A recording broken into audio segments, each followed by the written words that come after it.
উপর যদি কেউ হামলা চালায় আমরা ইনস্ট্যান্ট যেখানে অন্যায় হবে সেখানে প্রতিবাদে ঝাঁপিয়ে পড়বো ইনশাআল্লাহ। এই আমাদের ছোট ভাই রাব্বির উপর যারা হামলা করেছে এই দুষ্কৃতিকারীদের 24 ঘন্টার ভিত্তিতে যদি তাদেরকে আইনের আওতায় না আনা হয় আমরা ইনশাআল্লাহ রাজপথে থেকে তাদের যেখানে পাবো সেখান থেকে ধরে গণপিটুনি দিয়ে ধরে দিব ইনশাআল্লাহ।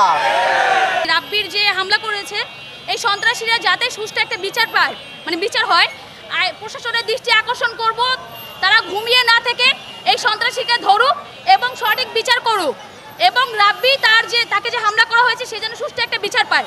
যারা কেরানীগঞ্জের মধ্যে নব্য দখলদার চাঁদাবাজ নতুন করে গজাইছেন আপনারা পিছনের দিকে তাকান। এই 15 বছরে আওয়ামী লীগের শাসন ব্যবস্থাকে আমরা কিভাবে লাথি মেরে ছুঁড়ে ফেলেছি। আপনাদের লাথি মেরে ছুঁড়ে ফেলতে আমাদের 2 মিনিট সময় লাগবে না ইনশাআল্লাহ।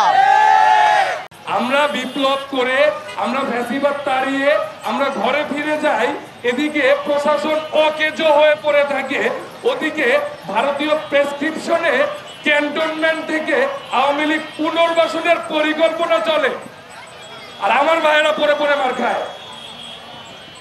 এর কোনো প্রতিকার আমরা পেয়েছি এখন পর্যন্ত না। এখন আমাদের কঠোর হওয়ার সময় এসেছে, আমাদের আবার রাজপথে নেমে আসতে হবে। আমরা যদি বিচার না পাই বিচার আমাদের নিশ্চিত করে নিতে হবে। প্রশাসনকে আমরা 24 ঘন্টা সময় দিতে চাই। 24 ঘন্টার ভেতর যদি রাব্বির ওপর এই নির্মম হামলার যারা আসামি রয়েছে তাদেরকে যদি প্রশাসন অ্যারেস্ট করতে না পারে তবে আমাদের কর্মসূচি হবে কঠোর। তখন প্রশাসনের সহযোগিতা কিন্তু আমরা করব না। আমি মনে করি যে যতদিন আমি বেঁচে থাকবো আমার এই দাগটা থেকেই যাবে, আর এর পেছনের একটাই কারণ, সে হচ্ছে স্বৈরাচার আওয়ামী সন্ত্রাস। আপনারা বলেন যে এত কিছুর পরেও আমরা কিভাবে তাদের পুনর্বাসনের নিশ্চয়তা প্রদান করব। ওনারা যদি আসেন তাহলে আমাদের নিশ্চয়তা কে দিবে যে আমরা পরবর্তীতে রাব্বির মতো আহত হব না। আজ রাব্বি আহত, আগামীকাল আপনি বা আমি আহত হইতে পারি, এই নিশ্চয়তা কে দিবে? আমরা কি এইসবের জন্য এতটা আন্দোলন করেছি? এত দূর আসার পরেও কেন আজ রমজান মাস যেখানে আমাদের সংযমী থাকতে হবে সেখানে কেন এরকম অসংযত অন্যায়ের বিরুদ্ধে আমাদের আজকে রাজপথে আসতে হচ্ছে? আজ আমি থাকবো বাসায়, আজ আমার ভাই বোনেরা থাকবে বাসায়। আমরা ইবাদতের মাস, যেখানে আমরা বাসায় ইবাদতের জন্য নিজেদের সময়টাকে কাজে লাগবো, সেখানে কেন আমাদের রাব্বির বিচার চাইতে এখানে আসতে হয়েছে? বাংলাদেশের প্রতিটি সন্তান রাব্বির মতো অন্যায় প্রতিবাদ করবে। আমরা ঘরে ঘরে এমন একজন করে রাব্বি চাই যারা অন্যায়ের প্রতিবাদ করবে, প্রয়োজনে সন্ত্রাসীদের ওই কালো হাত ভেঙে ঘুরিয়ে দেবে। আমি সন্ত্রাসীদের উদ্দেশ্যে বা যারা বাংলাদেশের আইন শৃঙ্খলার অবনতি করার চেষ্টা করছেন তাদের উদ্দেশ্যে বলতে চাই, এই সরকারকে বিব্রত করবেন না।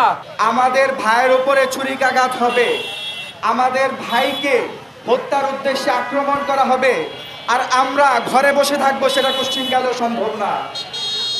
যারা এই অপরাধের সাথে সম্পৃক্ত তাদের প্রত্যেকের বিচার আমরা রাজপথ থেকে নিশ্চিত করব। আজকে রাব্বিকে আঘাত করার প্রায় 48 ঘন্টা হতে চলেছে, প্রশাসনের সক্রিয় ভূমিকা আমরা দেখতে পাচ্ছি না। তাহলে কি আমরা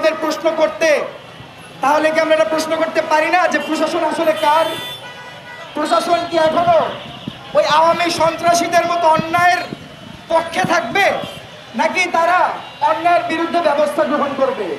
আমাদের বিপ্লব শেষ হয়নি, বিপ্লবীরা মরে না, বিপ্লবীরা ঘুমায় না, বিপ্লবীরা কখনো ঘরে ফেরে না। যদি তারা তাদের জায়গা থেকে তাদের অবস্থান পরিষ্কার না করে, যদি তারা অপরাধীদেরকে শনাক্ত না করে, তাদেরকে গ্রেফতার করে আইনের আওতায় না আনে, তবে আমরা আরো কঠোর কর্মসূচিতে যেতে বাধ্য হব। কথা শুধু একটাই বলতে চাই, প্রতিবাদের হাত ছাত্র জনতা কিন্তু তুলছে, ইনশাল্লাহ সামনেও তুলবে। প্রতিবাদ হচ্ছে, প্রতিবাদ হবে, প্রত্যেকটা প্রতিবাদ আমরা করবো ইনশাল্লাহ।